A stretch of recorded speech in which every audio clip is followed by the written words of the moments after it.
Hello बच्चों, chapter first का revision video देख रहे हैं हम लोग और पार्ट फर्स्ट देख चुके हैं। पार्ट सेकंड देखिए अपनी बात कर लेते हैं विद्युत फ्लक्स से। विद्युत फ्लक्स से विद्युत फ्लक्स क्या होती है? ठीक है, विद्युत फ्लक्स का मतलब होता है कि आपके पास में कोई एक बंद पृष्ठ हो। जैसे ये क्या, आपके पास में कोई एक बंद पृष्ठ है। इस बंद पृष्ठ से अभिलंबित जितनी विद्युत क्षेत्र रेखाएं गुजर रही है, जैसे इस तरफ क्या है विद्युत क्षेत्र है और ये इस तरफ एक अल्पांश है जिसकी दिशा बाहर की ओर है और कोण कितना है, थीटा है। तो किसी बंद पृष्ठ से अभिलंबन निर्गत विद्युत क्षेत्र रेखाओं की संख्या जो है वो क्या कहलाती है, विद्युत फ्लक्स कहलाती है। ठीक है, यदि इसका इस ओर घटक देखें तो क्या आएगा, डी ए कोस थीटा आएगा। क्या आएगा, डी ए कोस थीटा आएगा। फलक को फाई से लिखते हैं तो डी फाई ई का मतलब विद्युत क्षेत्र है, तो किसके बराबर आएगा, ये आएगा E D A cos theta के। ठीक है, अगर इसे डॉट प्रोडक्ट के रूप में लिखेंगे तो कोस थीटा यहाँ से हटेगा, ये बनेगा ई वेक्टर डॉट डी ए। किसका मान है, डी फाई ई का। और फाई का अगर मान देखें तो क्या आएगा, ई vector dot D A vector. ये क्या कहलाती है, विद्युत फ्लक्स कहलाती है। ठीक है, इसे क्या कहते हैं, विद्युत फ्लक्स कहलाता है। किसी बंद पृष्ठ से निर्गत विद्युत क्षेत्र रेखाओं की संख्या क्या कहलाती है, विद्युत फ्लक्स कहलाती है। इंपॉर्टेंट बच्चों इसका मात्रक है। ठीक है, इंपॉर्टेंट बात क्या है इसमें, इंपॉर्टेंट बात है इसका मात्रक। ठीक है, इसका मात्रक कैसे लिखेंगे, जैसे यहां से किसका लिखना है आपको, फाई का। विद्युत क्षेत्र की तीव्रता का मैंने कल आपको बताया था, क्या था, न्यूटन बटा कूलॉम था। और ये क्या है आपके पास में क्षेत्रफल है, तो इसका क्या होता है, मीटर स्क्वायर। तो इसका मात्रक क्या बनता है, न्यूटन बटा कूलॉम तो बनता है विद्युत क्षेत्र के लिए एफ अपॉन क्यू, कल फॉर्मूला लिखा था हम लोगों ने। तो न्यूटन बटा कूलॉम गुणा मीटर स्क्वायर किसका, क्षेत्रफल का। तो यहाँ से आप लोग क्या लिख सकते हो, इसका मात्रक लिख सकते हो। ठीक है, ये इसका मात्रक आ जाता है किसका, ये मात्रक है विद्युत फ्लक्स का। और ये जो मात्रक है ये किसका है, विद्युत क्षेत्र का मात्रक है। और कूलॉम किसका मात्रक है, आवेश का मात्रक है। विमा वही से आप लोग निकाल सकते हो, जो आपने कल निकाली थी उसमें किससे मल्टीप्लाई कर देना है, लंबाई की स्क्वायर करके जो विमा आएगी उससे मल्टीप्लाई कर देना है। यानी लंबाई के लिए एल लिखते हैं तो एल की पावर 2 से क्या कर देंगे, मल्टीप्लाई कर देंगे। तो ये आपके पास में टॉपिक है विद्युत फ्लक्स। स्पेशल केस बना सकते हो, जैसे थीटा का अलग अलग मान रखो, 0 डिग्री 90 डिग्री 180 डिग्री रख करके आप लोग क्या कर सकते हो, इसके स्पेशल केस बना सकते हो। बट इंपॉर्टेंट इतना है विद्युत फ्लक्स की परिभाषा क्या होती है और इसका मात्रक क्या होता है। ठीक है, आगे देखिए।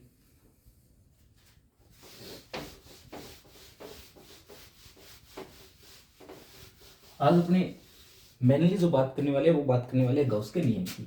ठीक है, किसकी बात करने वाले हैं, गॉस के नियम की। गॉस के नियम की बात करने वाले हैं। ध्यान रखना, गॉस का नियम जो है ये खुद इंपॉर्टेंट है। ठीक है, एक नंबर का यहाँ से क्वेश्चन आ सकता है कि गॉस का नियम क्या होता है। इंपॉर्टेंट क्वेश्चन के लिए बच्चे बोल रहे थे, तो इंपॉर्टेंट क्वेश्चन अब तक अपने जो पढ़े हैं आपसे पूछा जा सकता है। आवेश का मात्रक क्या होता है, सबसे बड़ा और छोटा मात्रक, विद्युत क्षेत्र की तीव्रता का मात्रक, विद्युत फ्लक्स का मात्रक। कथन की बात करें तो गॉस के नियम का कथन आपसे पूछ सकता है, आवेश के क्वांटीकरण के बारे में आपसे पूछ सकता है। और बड़े क्वेश्चन की अगर बात करें तो 2-3 तो अनुप्रयोग आज पढ़ने वाले, एक अक्ष और निरक्ष वाला। अक्ष और निरक्ष में जो संबंध कल अपने पढ़ा था, ई अक्ष बराबर 2 गुणा ई निरक्ष, वो इंपॉर्टेंट है। ठीक है, तो गॉस का नियम क्या बताता है, गॉस का नियम आपको बताता है कि किसी बंद पृष्ठ से निर्गत विद्युत फ्लक्स का मान, बंद पृष्ठ से निर्गत विद्युत फ्लक्स का मान किसके बराबर होता है, उस बंद पृष्ठ में परिबद्ध आवेश का 1/ε0 गुणा होता है। यानी जितना उस बंद पृष्ठ में आवेश है उसको किससे मल्टीप्लाई कर देना है, 1/ε0 से मल्टीप्लाई कर देना है। किसका मान आ जाएगा, विद्युत फ्लक्स का मान आ जाएगा। ठीक है, यानी गॉस का नियम क्या बता रहा है, विद्युत फ्लक्स को बता रहा है। विद्युत फ्लक्स जो अभी हम लोगों ने पढ़ी थी, A vector dot D A vector वाला, वो बिल्कुल आसानी से निकाल सकते हैं किसकी सहायता से, गॉस के नियम की सहायता से। तो ये किसका नियम है, गॉस का नियम है। इंपॉर्टेंट है बच्चों, ध्यान रखना। कुछ अनुप्रयोग देखो इसके।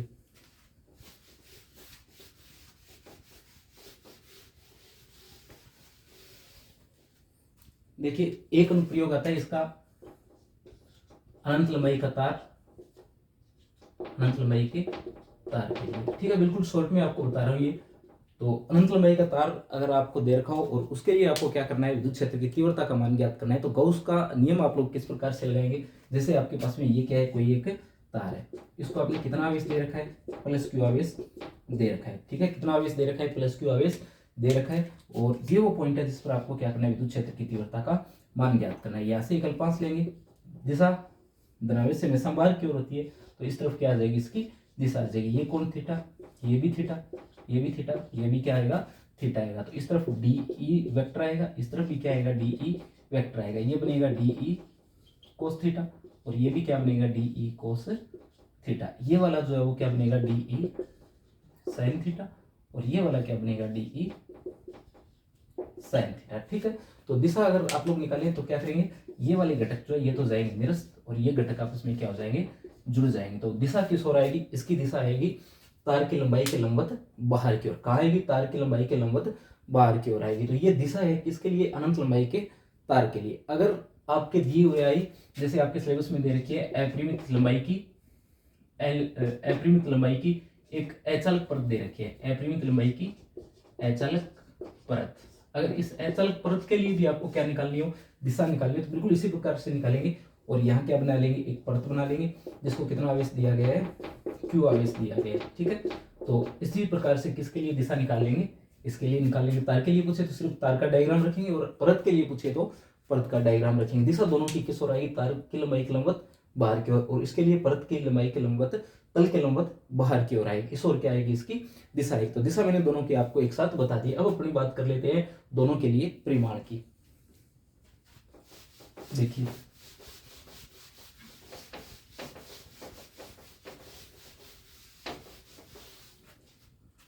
सबसे पहले बात कर लेते हैं अपरिमित लंबाई का जो तार है उसके लिए अगर निकालनी हो तो गौसीय पृष्ठ की कल्पना करते हैं बच्चों। इस प्रकार से क्या लेते हैं, एक गौसीय पृष्ठ लेते हैं, बेलनाकार गौसीय पृष्ठ की क्या करते हैं, कल्पना करते हैं। ठीक है, बिल्कुल शॉर्ट में और जल्दी बताने की कोशिश कर रहा हूँ बच्चों, ताकि बिल्कुल भी टाइम खराब ना हो आपका। एक घटक इस ओर लेंगे और एक घटक जो है यहाँ पर इस तरफ रहेंगे, एक इस पार्ट, एक यहाँ पर अपने अल्पांश ले लेंगे। 3 अल्पांश लिए हैं ये अलग अलग जगह। इस पृष्ठ को S1, इसको S2 और इसको क्या नाम देते हैं, S3 नाम देते हैं। विद्युत क्षेत्र की दिशा बच्चों कहाँ है, लंबाई के लंबवत बाहर की ओर। इस ओर किसकी दिशा है, विद्युत क्षेत्र की दिशा है। ठीक है, तो ये क्या आ गई, विद्युत क्षेत्र की दिशा है आ गई। यहाँ पर कौन देखिए कितना डिग्री का बन रहा है, 90 डिग्री का। किसके साथ में, डीए वेक्टर के साथ में। यहाँ कितना बन रहा है, 90 डिग्री का बन रहा है। किसके साथ में, डीए वेक्टर में। और यहाँ थीटा कितना डिग्री है, 0 डिग्री है। गॉस का नियम अपने लगाएंगे तो फाई की दो परिभाषाएं पढ़ी है। एक तो क्या पढ़ी है, E vector dot DA vector पढ़ा है, और एक क्या पढ़ा है, समीशन क्यू अपॉन एप्सिलॉन 0 पढ़ा है। ठीक है, तो सिर्फ इतना पार्ट अपने क्या करेंगे, काम में लेंगे। 3 पार्ट में समाकलन करना पड़ेगा क्योंकि 3 पार्ट है, ये और ये। तो देखिए S1 S2 S3 के लिए समाकलन को 3 पार्ट में बांटते हैं। ई vector dot DA vector plus ई वेक्टर डॉट डीए वेक्टर, ये किसके लिए, S2 के लिए, और प्लस ई वेक्टर डॉट डीए वेक्टर, ये किसके लिए, ये S3 के लिए। बराबर किसके बच्चों, समीशन क्यू अपॉन एप्सिलॉन 0 के लिए। बच्चों ये वाला पार्ट जो है आपको पता है डॉट प्रोडक्ट है, किसमें खुलेगा, कोस में। और कोस कितना डिग्री बन रहा है, तो यहाँ देख सकते हो 90 डिग्री बनता है, तो मान कितना आएगा, इसका 0 आएगा। और S2 के लिए भी मान कितना आएगा बच्चों, 0 आएगा। पता है आप लोगों को, ठीक है, मैंने क्लास में अच्छे से बता भी रखा आपको। ये देखिए यहाँ थीटा कितना डिग्री है, 0 डिग्री है। यहाँ थीटा कितना डिग्री है, 0 डिग्री है। तो ये वाला पार्ट आपके पास में बचेगा कैसे, ई डी ए कोस 0, और कोस 0 का मान कितना होता है, 1 होता है। तो ये आता है, आ जाएगा इस प्रकार से। कौन से वाला पृष्ठ है, S3, summation Q upon epsilon 0। ठीक है, इसे बाहर रखो। समाकलन किसका होगा, सिर्फ डी ए का समाकलन बच्चों क्या होगा, ए होगा। और किसका समाकलन आएगा, बेलन के वक्र पृष्ठ का। बेलन का वक्र पृष्ठ जो है इसका अगर समाकलन करना हो तो मान लेते हैं त्रिज्या कितनी है, स्मॉल r है, लंबाई कितनी है इसकी, स्मॉल l है। तो ये क्या आ जाएगा, 2 पाई r इंटू एल बराबर। अब देखिए आगे आपके पास में ये क्या है, समेशन क्यू है। 3 प्रकार के आवेश वितरण आप लोगों ने पढ़े होंगे। सतत आवेश वितरण, तो सतत आवेश वितरण में 3 प्रकार के पढ़े आपने। एक तो रेखीय आवेश घनत्व लैम्डा पढ़ा है, एक पृष्ठ आवेश घनत्व, और एक आयतन आवेश घनत्व। देखिए तीनों बताता हूँ थोड़ा थोड़ा। लैम्डा किसके बराबर होता है, क्यू अपॉन एल के। सिग्मा किसके बराबर होता है, क्यू अपॉन ए के। रो किसके बराबर होता है, क्यू अपॉन वी के। ठीक है, आपको कौन सा चाहिए, आपको चाहिए लंबाई के लिए दे रखा है तो ये चाहिए, तो किसके बराबर आएगा, लैम्डा एल के, लैम्डा एल समीशन क्यू। तो ई किसके बराबर आएगा, देखिए अब इसे भाग में ले जाते हैं, ये तो कट जाएगा, ये आएगा लैम्डा अपॉन 2 पाई एप्सिलॉन 0 और आर। ठीक है, ऊपर नीचे 2 से मल्टीप्लाई कर दे तो ई बराबर 2 लैम्डा अपॉन 4 पाई एप्सिलॉन 0 और आर। और इसे क्या लिख सकते हैं, 4 पाई एप्सिलॉन 0 को क्या लिख सकते हैं, यानी 2 के लैम्डा अपॉन आर। ये फॉर्मूला आ जाता है विद्युत क्षेत्र की तीव्रता का। किसके लिए, अनंत लंबाई के तार के लिए। ये वाला फॉर्मूला इंपॉर्टेंट है बच्चों, ध्यान रखना, फॉर्मूला इंपॉर्टेंट है। बाकी वीडियो को फिर से देख लो एक बार। और 3 प्रकार के सतत आवेश वितरण हम लोगों ने पढ़े हैं। सतत आवेश वितरण का मतलब आवेश इस प्रकार से वितरित हो कि आवेशों की मध्य दूरी क्या हो, बिल्कुल अलग हो, तो वो क्या कहलाता है, सतत आवेश वितरण कहलाता है। आवेश घनत्व क्या होता है, एकांक लंबाई पर वितरित आवेश क्या कहलाता है, रेखीय आवेश घनत्व। एकांक क्षेत्रफल के लिए क्या कहलाता है, पृष्ठ आवेश घनत्व। एकांक आयतन के लिए क्या कहलाता है, पृष्ठ आवेश घनत्व कहलाता है। मात्रक अगर लैम्डा का पूछे तो बताया आपको कूलम्ब बटे मीटर, कूलम्ब बटे मीटर स्क्वायर, कूलम्ब बटे मीटर क्यूब, तीनों के लिए क्या आ जाएंगे, इनके मात्रक आ जाएंगे। ठीक है, ये आपके पास में टॉपिक है। ग्राफ पूछे ई और लैम्डा के बीच में तो कैसा संबंध है, विद्युत क्रमानुपाती का, कल ही बताया था मैंने ग्राफ। कैसा ग्राफ आएगा, ये आएगा ई और आर के। ठीक है,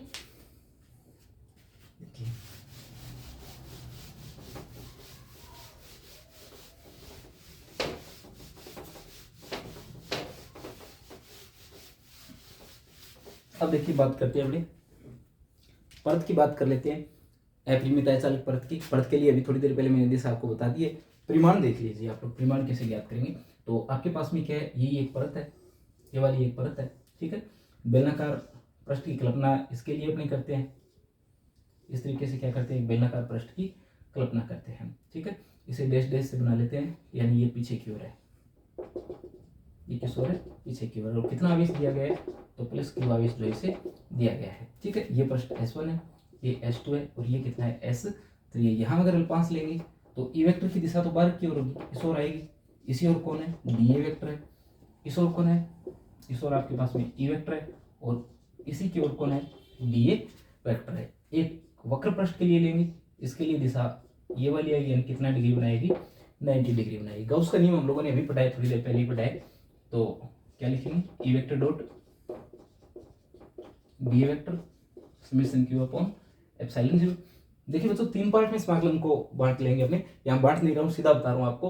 तो तीन पार्ट में अगर समाकलन को बांटेंगे, पहला पार्ट ये बनेगा, ये वाला पार्ट बनेगा। यहाँ थीटा कितना डिग्री है, यहाँ थीटा 0 डिग्री है। तो एक तो ये आ जाएगा, क्या आएगा, ये आएगा S1 ED A आ जाएगा। ठीक है, ED A आ जाएगा, क्योंकि कोस थीटा बनेगा और थीटा कितना होता है, 0 डिग्री होता है, जैसे अभी थोड़ी देर पहले हम लोगों ने किया है। दूसरा S2 के लिए आएगा, इसके लिए भी तो थीटा 0 डिग्री है, तो क्या आएगा, ये भी आएगा ED A आएगा। ठीक है, देखिए विद्युत क्षेत्र की दिशा कहाँ है, तल के लंबवत बाहर की ओर है। अगर इस ओर बिंदु है तो इस ओर है, अगर इसके पीछे की ओर बिंदु है तो पीछे की ओर भी क्या है, इसकी दिशा है। ठीक है, और क्षेत्रफल की आपको पता है, पृष्ठ के लंबवत बाहर की ओर होती है। अब की बार पृष्ठ यह है तो इसकी दिशा किस ओर है, ऊपर की ओर है। तीसरा अगर आप लोग लेते S3 तो थीटा कितना आता, 90 डिग्री। कोस 90 कितना होता है, 0 होता है। तो जैसे कोस 90 के लिए ये वैल्यू आप लोग लिखोगे तो कितना आएगा, 0 आएगा। उसे नहीं लिख रहे, सिर्फ 2 को लिख रहे हैं। और किसके बराबर, समेशन क्यू। अब की बार समेशन क्यू किसके बराबर, सिग्मा ए के बराबर। किसके बराबर, सिग्मा ए के बराबर। तो ये आएगा सिग्मा ए अपॉन एप्सिलॉन 0। ठीक है, समाकलन कीजिए, डी ए का समाकलन ए होगा, इसका भी क्या होगा, ए होगा। किसके बराबर, सिग्मा ए अपॉन एप्सिलॉन 0 के जोड़ लीजिए, 2EA सिग्मा ए अपॉन एप्सिलॉन 0। ए से ए क्या हो जाएगा, कैंसिल। तो ई बराबर सिग्मा अपॉन 2 एप्सिलॉन 0। ये क्या है आपके पास में, विद्युत क्षेत्र की तीव्रता है। अगर दिशा पूछे तो ई वेक्टर बराबर क्या आएगा, ई वेक्टर बराबर सिग्मा अपॉन 2 एप्सिलॉन 0 और एन के। ठीक है, एक देखिए बच्चों, चालक प्लेट जो है, अगर उसके लिए पूछा जाता, चालक प्लेट के लिए पूछा जाता, तब गॉसिय पृष्ठ अपने लेते, ये वाला पार्ट उस प्लेट के अंदर होता, और कोई भी आपके पास में चालक है उसके अंदर विद्युत क्षेत्र कितना होता है, 0 होता है। यानी ये वाला पार्ट नहीं आता और ये वाला पार्ट नहीं आता, और ये यहाँ से नहीं आता, ये 2 नहीं आता, और कितना आता, सिग्मा अपॉन एप्सिलॉन 0। जैसे संधारित्र के लिए आप लोगों को मैंने बताया कि ई कितना होता है, चालक प्लेट के लिए सिग्मा अपॉन एप्सिलॉन 0 होता है। पर ये कुचालक प्लेट है अपरिमित लंबाई की, तो कितना है, E equal sigma upon 2 epsilon 0 है। गोले की बात करते हैं, देखो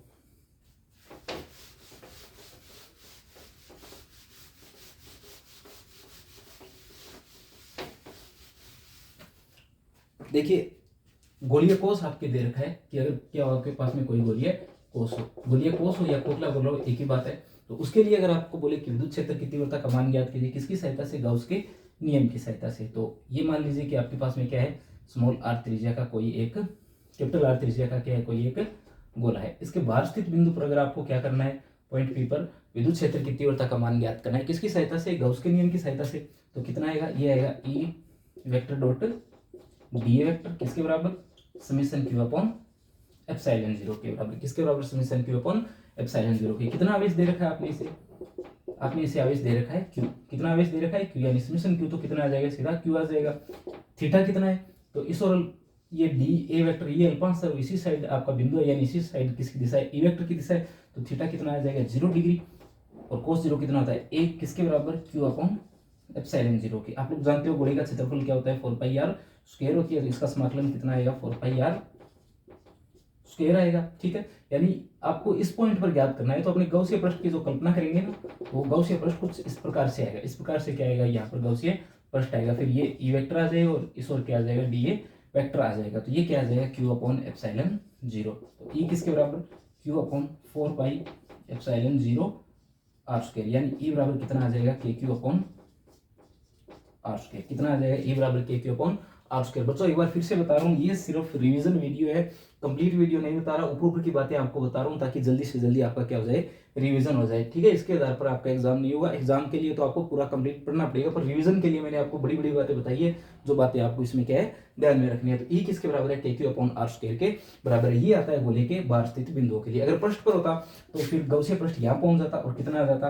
पृष्ठ के लिए जाता ई अपॉन के क्यू अपॉन आर स्क्वायर, के क्यू अपॉन आर स्क्वायर। अगर अंदर पूछा जाता तो चालक गोला है या गोलीय कोष है, उसके लिए अंदर कितना होता है, जीरो होता है। ठीक है, 3 मान है अंदर के लिए जीरो, इसके लिए ये कहाँ पर है, ये है पृष्ठ पर, और ये कहाँ है, अंदर, और ये कहाँ है, बाहर।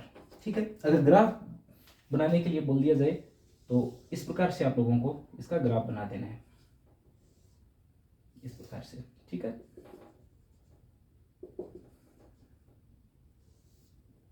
ये वाला ग्राफ बनेगा। ये तो क्या है, बार के लिए, बार के लिए। ठीक है, ये जीरो आपका, और इस और किसका मान है, स्मॉल आर का मान है। ठीक है, यहाँ स्मॉल आर कैपिटल आर के बराबर है, यहाँ स्मॉल आर जो है वो छोटा है, यहाँ स्मॉल आर जो आर से बड़ा है। ये बात यहाँ पर है, यहाँ पर स्मॉल आर जो आर से छोटा है, यहाँ पर स्मॉल आर किसके बराबर है, आर की इस पॉइंट की बात करूँ, और यहाँ स्मॉल आर जो है वो क्या है, बड़ा है। ये वाला ग्राफ जो आप लोगों को बना देना है, अगर आपसे पूछा जाए कि ग्राफ बनाइए। बाकी तो समानुपाती व्युत्क्रमानुपाती के ग्राफ आपको पता ही है।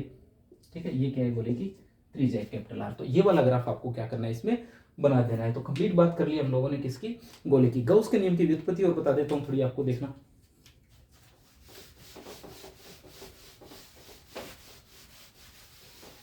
देखिए, अगर आपको बोला जाए कि गौस के नियम को व्युत्पन्न कीजिए, क्या किया जाए, व्युत्पन्न करवाने के लिए आपको बोल दिया जाए कि गौस के नियम को क्या कीजिए, व्युत्पन्न कीजिए, तब आपको क्या करना है। बिल्कुल सिंपल है बच्चों। सबसे पहले एक गोलाकार पृष्ठ की आपको क्या करनी है, कल्पना करनी है। यहाँ आपको क्या करना है, एक अल्पांश लेना है, और ये कोई एक पॉइंट आपका क्या है, पी है। तो ई वेक्टर की दिशा इस ओर आएगी, पता है आपको, डी वेक्टर की दिशा भी किस ओर आएगी, इसी ओर आएगी। ये क्या है, पॉइंट ओ है। दूरी मान लेते हैं कितनी है, ये स्मॉल आर है। कितनी दूरी है, स्मॉल आर दूरी है। ठीक है, तो सबसे पहले क्या करना है आपको, सबसे पहले आपको फ्लक्स की परिभाषा से लिखना है, E vector dot D A vector. यहाँ डी ए वेक्टर लिखा है तो यहाँ क्या आएगा, डी फाई आएगा। D phi equal E vector dot D A vector. Theta आप लोग यहाँ देख सकते हो कितना डिग्री है, तो थीटा यहाँ पर 0 डिग्री है। कितना डिग्री है, 0 डिग्री है। तो डी फाई कितना आएगा, ये आएगा ई डी ए कोस 0, और कोस 0 का मान कितना होता है, 1 होता है। तो डी फाई किसके बराबर है, ई डी ए के। अगर फाई का मान पूछे तो ये आएगा समाकलन ई डी ए। समाकलन किसका होगा, समाकलन होगा बच्चों सिर्फ ए का, ये वाला, और ये आएगा फाई, ये ई, और इसके लिए कितना होता है, 4 पाई आर स्क्वायर होता है। कितना है, 4 पाई आर स्क्वायर होता है। ठीक है, आपको किसका मान ज्ञात करना है, यहाँ पर आप लोगों को फाई के लिए सूत्र व्युत्पन्न करना है, किस में से, क्यू अपॉन एप्सिलॉन 0 के बराबर होता है। तो ई जो है वो किसके बराबर होता है, गोले के लिए के क्यू अपॉन आर स्क्वायर के बराबर होता है। गोले के लिए कितना होता है, के क्यू अपॉन आर स्क्वायर होता है। तो फाई देखिए कितना आएगा, फाई आएगा यहाँ पर के क्यू अपॉन आर स्क्वायर गुणा कितना, 4 पाई आर स्क्वायर। ये यहाँ से क्या हो गया, कैंसिल। आप लोगों को पता है के का मान कितना होता है, 1/4 पाई एप्सिलॉन 0 ऊपर क्यू गुणा 4 पाई से 4 पाई कैंसिल। तो फाई किसके बराबर, क्यू अपॉन एप्सिलॉन 0 के बराबर। ये क्या है आपके पास में, गॉस का नियम है। ठीक है, फ्लक्स के मान को जो हम लोगों ने यहाँ से लिखा ना, विद्युत फ्लक्स को, वही बताता है कौन, गॉस का नियम, कि फाई जो है किसके बराबर होता है, क्यू अपॉन एप्सिलॉन 0 के बराबर होता है। तो ये किसकी व्युत्पत्ति है, गॉस के नियम की व्युत्पत्ति है। एक आप लोग इसमें ध्यान रखना, आवेश के क्वांटीकरण के अंदर क्या ध्यान रखना है कि आवेश के क्वांटीकरण की प्रायोगिक पुष्टि किसने की थी, तो मिल्टन ने की थी। किसने की थी, मिल्टन ने की थी। किस प्रयोग के अंदर, अपने तेल बूंद प्रयोग के अंदर। मिल्टन का जो तेल बूंद प्रयोग है उसके अंदर अपने इसने क्या की थी, इसकी प्रायोगिक पुष्टि की थी, किसकी, आवेश के क्वांटीकरण की। तो बच्चों ये था आपका कंप्लीट चैप्टर फर्स्ट चैप्टर के अंदर जितनी चीजें रिवीजन की है वो सारी चीजें मैंने आप लोगों को बता दी है। ठीक है, इतनी टॉपिक है जो आपको फर्स्ट चैप्टर से करनी है। धन्यवाद बच्चों।